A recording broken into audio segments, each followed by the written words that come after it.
O chamado de Cthulhu. Capítulo 1. O horror na argila. A coisa mais misericordiosa do mundo, creio eu, é a incapacidade da mente humana em correlacionar todo o seu conteúdo. Vivemos numa plácida ilha de ignorância em meio a negros mares de infinito, e não está escrito pela providência que devemos viajar longe. As ciências, cada uma progredindo em sua própria direção, tem até agora nos causado pouco dano. Mas um dia a junção do conhecimento dissociado abrirá visões tão terríveis da realidade e de nossa apavorante situação nela, que provavelmente ficaremos loucos por causa dessa revelação, ou fugiremos dessa luz mortal rumo à paz e à segurança de uma nova idade das trevas. Os teosofistas fizeram conjecturas sobre a apavorante imensidão do ciclo cósmico, do qual nosso mundo e a raça humana constituem meros incidentes transitórios. Eles aludiram a estranhas sobrevivências em termos que congelariam o nosso sangue se não fossem mascarados por ameno otimismo. Mas não foi deles que veio o vislumbre das eras proibidas, que me arrepiam quando nelas penso e me enlouquecem quando com elas sonho. Esse vislumbre, como todos os pavorosos vislumbres da verdade, cintilou quando juntei duas peças separadas no caso, uma velha notícia de jornal e as anotações de um professor já falecido. Espero que ninguém mais venha a fazer essa junção. Com certeza, se eu viver, nunca fornecerei voluntariamente elo algum de tão nefasta cadeia. Acho que o professor também pretendia guardar segredo sobre a parte que ele conhecia, e que teria destruído suas anotações se a morte súbita não o tivesse levado antes. Meu conhecimento da coisa começou no inverno de 1926 a 1927 com a morte do meu tio-avô, George Gamel Angel, professor emérito de línguas semíticas da Universidade Brown, em Providence, Rhode Island. O professor Angel gozava de grande renome como autoridade em inscrições antigas, e a ele recorriam com frequência diretores de importantes museus, de modo que seu falecimento, aos 92 anos de idade, deve ser lembrado por muitos. A nível local, esse interesse foi intensificado pela obscuridade da causa mortis. O professor retornava do navio de Newport quando caiu de repente, segundo testemunhas, após ter sido empurrado por um negro com jeito de marinheiro, saído de um dos suspeitos e escuros pátios na encosta íngreme que formava um atalho entre o cais e a casa do finado na rua Williams. Os médicos foram incapazes de achar qualquer distúrbio visível, mas concluíram, após perplexa discussão, que alguma obscura lesão cardíaca, agravada pela subida brusca de tão íngreme colina por tão idoso homem, fora responsável pelo óbito. Naquela época não vi motivo algum para discordar desse diagnóstico, mas ultimamente sinto-me inclinado a questionar, e mais do que questionar, como herdeiro e executor do meu tio-avô, que morrera viúvo e sem filhos, esperava-se que eu examinasse seus papéis cuidadosamente, e com esse propósito levei todos os seus arquivos e caixas para minha residência em Boston. Grande parte do material que organizei será publicado mais tarde pela Sociedade Arqueológica Americana, mas havia uma caixa que eu achei extremamente enigmática e que me senti um tanto avesso a mostrá-la a outros olhos. Havia sido fechada com cadeado e não encontrei a chave até que me ocorreu examinar o chaveiro pessoal que o professor levava sempre no bolso. Consegui, de fato, abri-la, mas então pareceu-me que foi só para dar de cara com outro segredo, ainda maior e mais impermeável.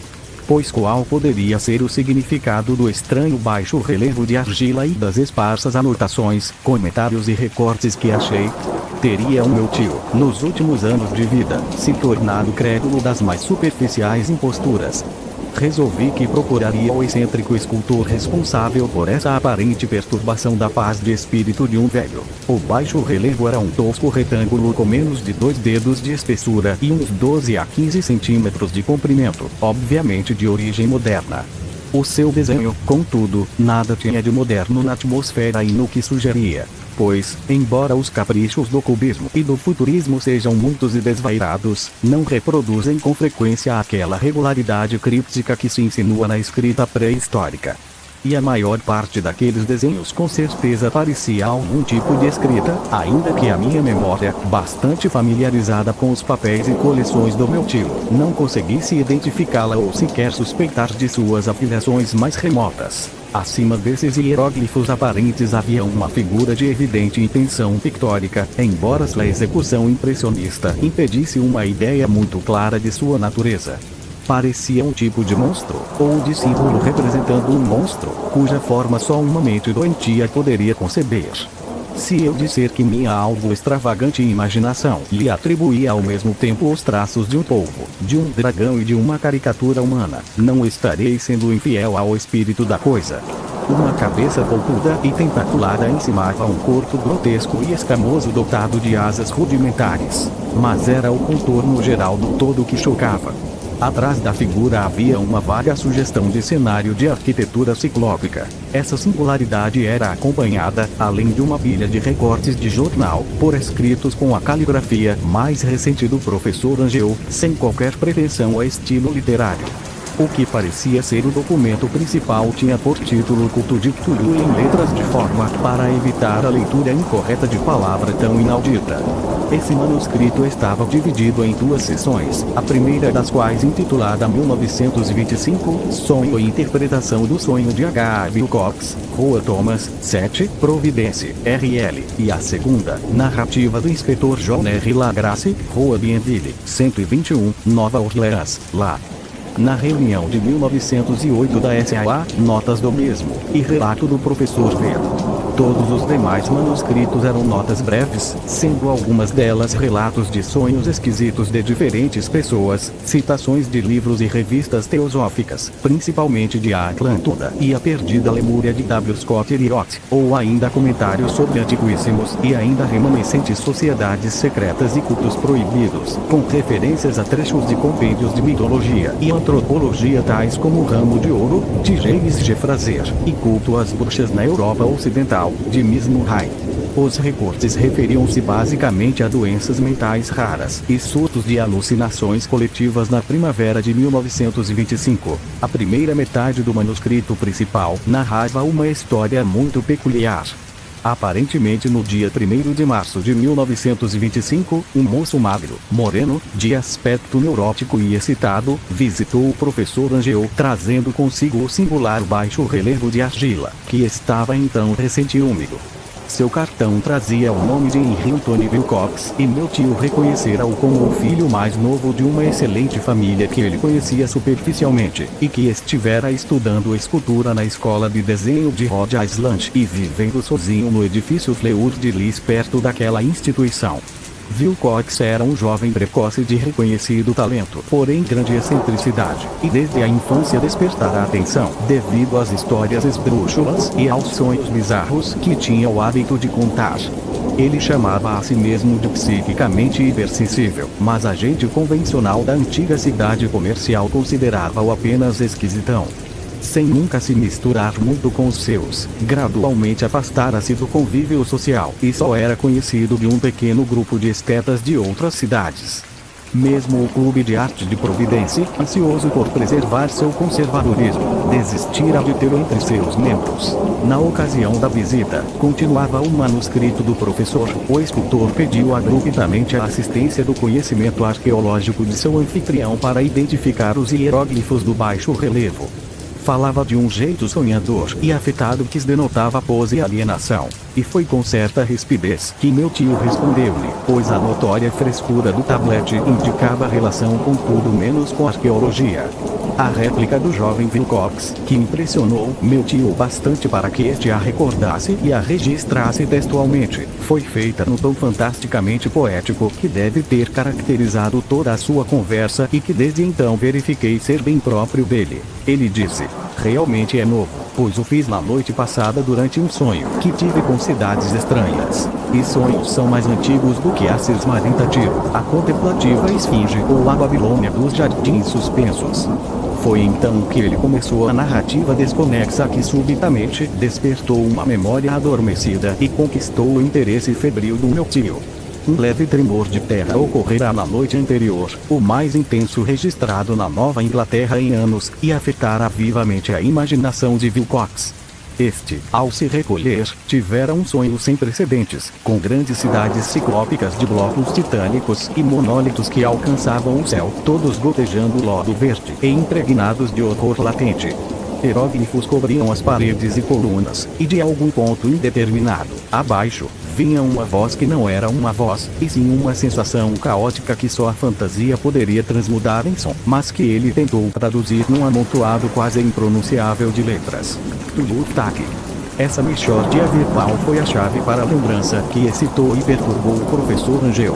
Ele interrogou o escultor com minúcia científica e estudou com intensidade quase frenética o baixo relevo no qual o rapaz se encontrara trabalhando, enregelado e apenas com suas roupas de dormir, quando acordou, atônito. Meu tio culpou sua velhice, Wilcox disse depois, por sua demora em reconhecer tanto os hieróglifos quanto o desenho pictórico. Muitas das perguntas dele pareceram altamente despropositadas ao visitante, especialmente as que tentavam relacionar a figura com cultos ou sociedades estranhas. E Wilcox não pôde compreender as repetidas promessas de silêncio que recebeu em troca de sua confissão de ser membro de alguma difundida irmandade mística ou pagã. Quando o professor Angel se convenceu de que o escultor realmente desconhecia qualquer culto ou sistema de ciência oculta, assediou seu visitante com pedidos de que viesse relatar-lhe futuramente os sonhos, que voltasse a terça-feira e isso deu frutos regulares, pois após a primeira entrevista o manuscrito registra visitas diárias do rapaz, durante as quais ele narrava fragmentos surpreendentes de sua imagística noturna, centrada sempre num assustador panorama ciclópico de megalitos escuros e gotejantes, com uma voz ou inteligência subterrânea, clamando monotonamente em enigmáticos impactos sensórios. Os dois sons mais frequentemente repetidos eram aqueles traduzidos pelas letras Cthulhu e Rile. No dia 23 de março, continuava o manuscrito. Wilcox não apareceu. Em sua residência, informaram que ele havia sido acometido por uma espécie desconhecida de febre e levado para a casa de sua família na rua Vaterma. Havia gritado à noite, acordando vários outros artistas do prédio, e manifestara desde então apenas alternações de inconsciência e delírio. Meu tio telefonou imediatamente para a família, e a partir daí acompanhou o caso de perto, indo muitas vezes ao consultório do Dr. Tobey, o médico encarregado, na rua Tyler. A mente febril do rapaz aparentemente ocupava-se de coisas estranhíssimas, e o doutor de vez em quando estremecia ao falar delas. Essas coisas não somente repetiam o que ele sonhara antes, mas também incluíam uma coisa gigantesca com milhas de altura que caminhava ou se movia. Em nenhum momento descrever o objeto, mas ocasionais palavras frenéticas, conforme repetidas pelo Dr. Tobey, convenceram o professor de que devia tratar-se da inominável monstruosidade que Wilcox procurara representar em sua escultura do sonho.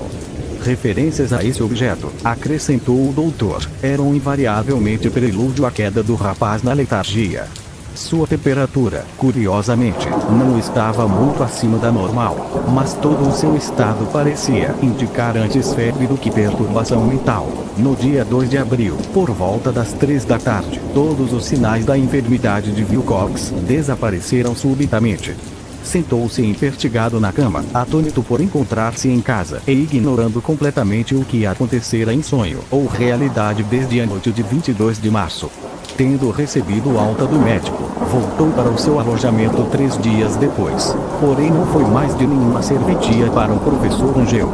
Todos os vestígios de sonhos bizarros haviam desaparecido com a convalescença, e meu tio não registrou mais seus sonhos após uma semana de relatos inúteis e irrelevantes de visões absolutamente normais. Neste ponto terminava a primeira parte do manuscrito, mas referências a algumas das anotações dispersas deram-me muito o que pensar, tanto, na verdade, que somente o enraizado ceticismo que então constituía minha filosofia pode explicar o fato de que eu continuava duvidando do artista.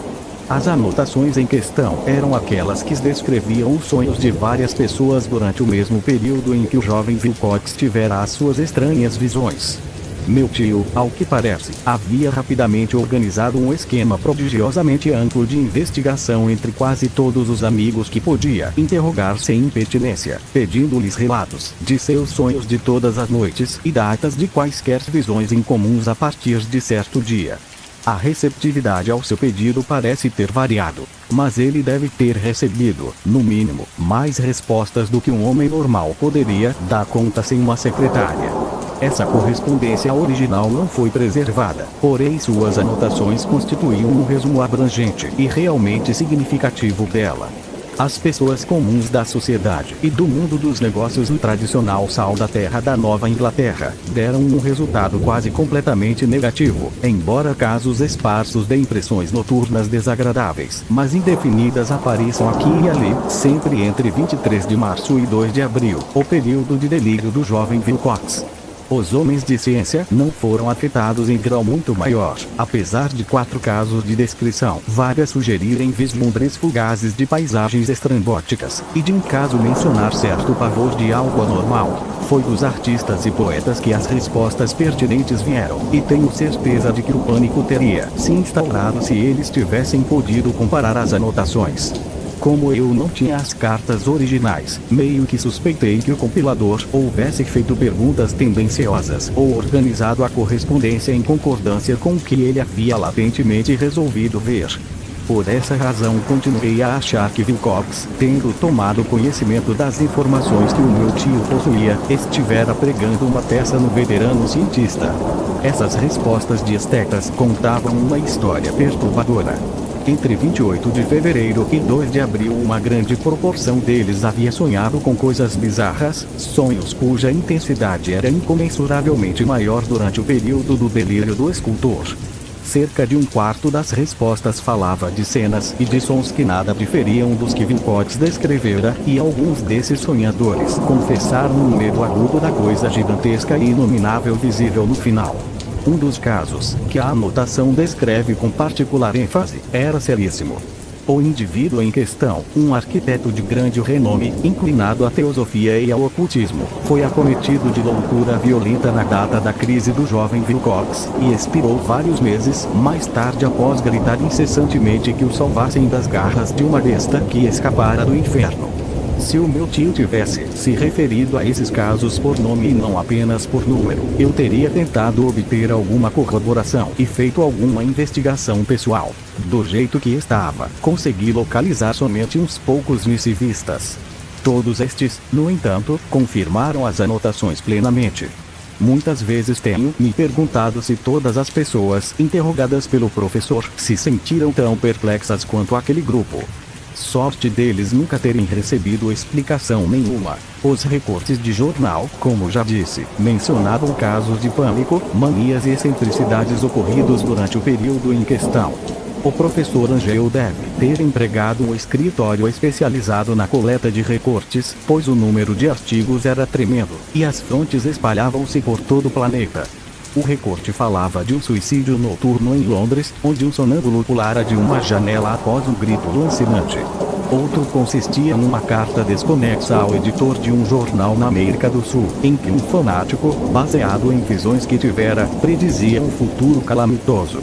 Um despacho da Califórnia descrevia uma colônia de teosofistas envergando em massa túnicas brancas à espera de certo glorioso advento que nunca chegava, ao passo que notícias da Índia falavam reservadamente sobre graves tumultos nativos por volta do fim de março.